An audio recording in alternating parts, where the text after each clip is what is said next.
Esta terça-feira foi o dia do Supremo Tribunal Federal. Nas redes sociais é só o que se fala.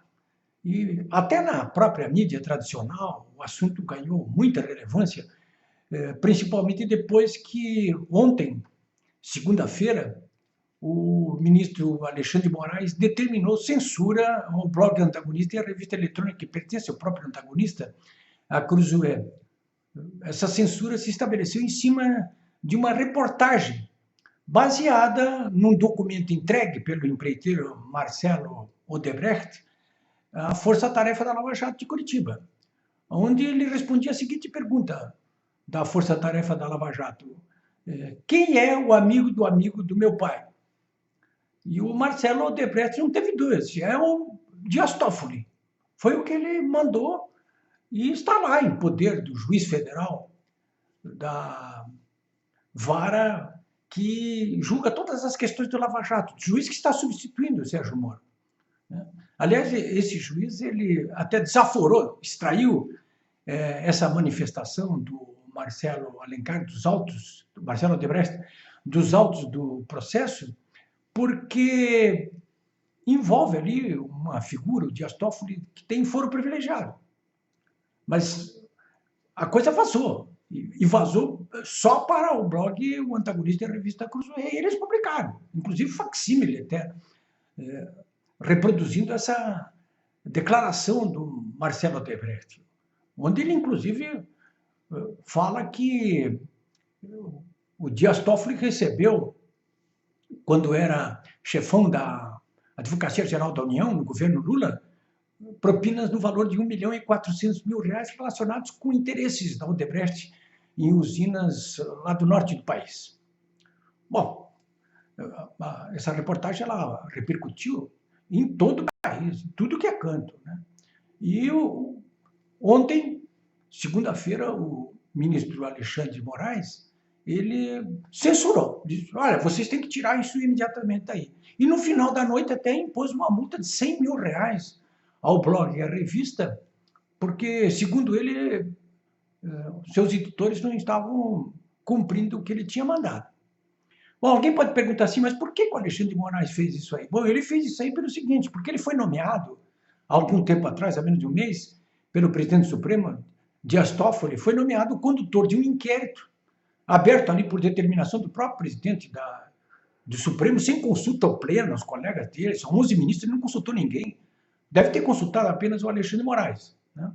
E então nomeou o Alexandre de Moraes como condutor de um inquérito para verificar, investigar fake news, acusações, críticas, ameaças contra os ministros do Supremo Tribunal Federal.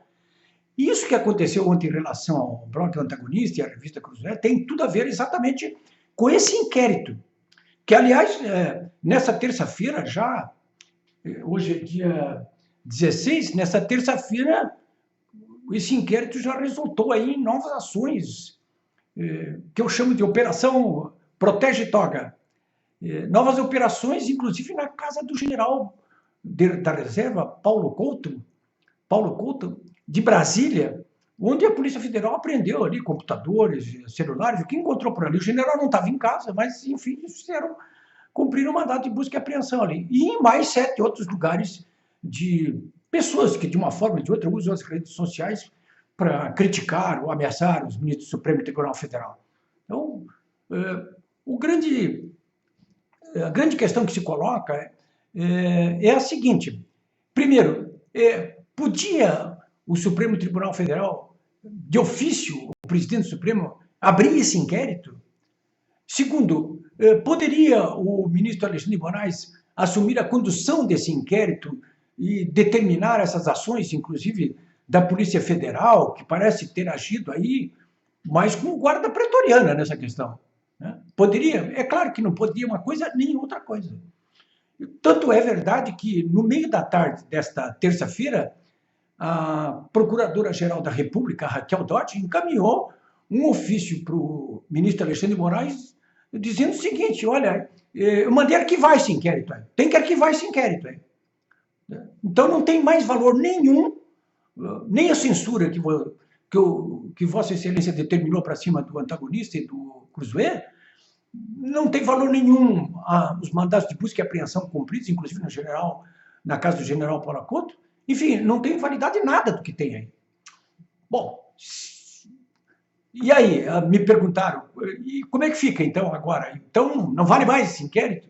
Eu conversei com dois juristas, hoje de tarde, né? O Modesto Carvalhosa e o Fábio Medina Osório. E ambos me disseram mais ou menos o seguinte que eu vou transmitir aqui para vocês. Primeiro, não caberá ao ministro Alexandre de Moraes homologar ou não esse pedido de arquivamento do inquérito feito pela PGR, porque ele é autoridade coatora. Não caberá também ao presidente do Supremo, o Dias Toffoli, porque ele mandou abrir esse inquérito. Né? Então, caberá a quem? Ou o Dias Toffoli, que é o presidente, passa para o vice, que é o Fux, ou então manda para o pleno. O mais provável é que tenha que mandar, que mande para o pleno. Bom, pode o Supremo Tribunal Federal repelir esse pedido de arquivamento feito pela Raquel Dodge? Não é da jurisprudência do Supremo Tribunal Federal fazer isso aí. E nem é da Constituição.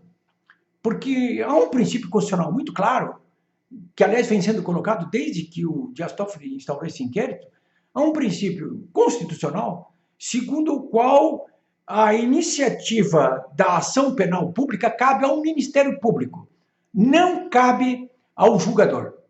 Ao Ministério Público é que cabe a iniciativa da ação penal pública, portanto, de mandar investigar, de fazer a denúncia, cabe ao Ministério Público, não cabe ao julgador. Então, começa então uma inconstitucionalidade isso que está acontecendo nesse momento. Bom, eu quero aqui, para concluir, falar nesse caso da censura, que é a questão que está sendo colocada aí entre os jornalistas, jornais em todo o Brasil, né? E quero dizer para vocês o seguinte, o problema da censura no antagonista e no Cruzeiro não é propriamente a censura, não, determinada pelo julgador. Não me parece que uma censura determinada por um magistrado ela possa causar todo o horror que esse caso está causando em todo o Brasil. Então, o seguinte, esse caso está causando todo esse furor no Brasil, da censura, não é por causa da censura em si, determinada por um magistrado, porque cabe ao magistrado fazer isso aí no âmbito de uma ação legalmente instituída. Mas, neste caso específico aí, o que acontece é que essa determinação do magistrado, portanto, Alexandre de Moraes, ela ocorreu no âmbito de um inquérito totalmente ilegal, criminoso, inconstitucional. Né? Foi isso que esse é o problema principal. Porque o problema de censura determinada por um magistrado, no âmbito de uma ação civil ou penal instituída dentro do que manda a lei, eu, sinceramente, não vejo maiores problemas. Né? Eu mesmo, frequentemente, tenho sido instado a cumprir ordens de magistrados que me determinam retirar essa ou aquela notícia. E nem por isso eu acho que estou sendo vítima de uma conspiração atroz em relação à minha liberdade de imprensa. Né? Porque a liberdade de imprensa, como vocês devem saber, como qualquer liberdade, ela também estabelece certos limites. Né?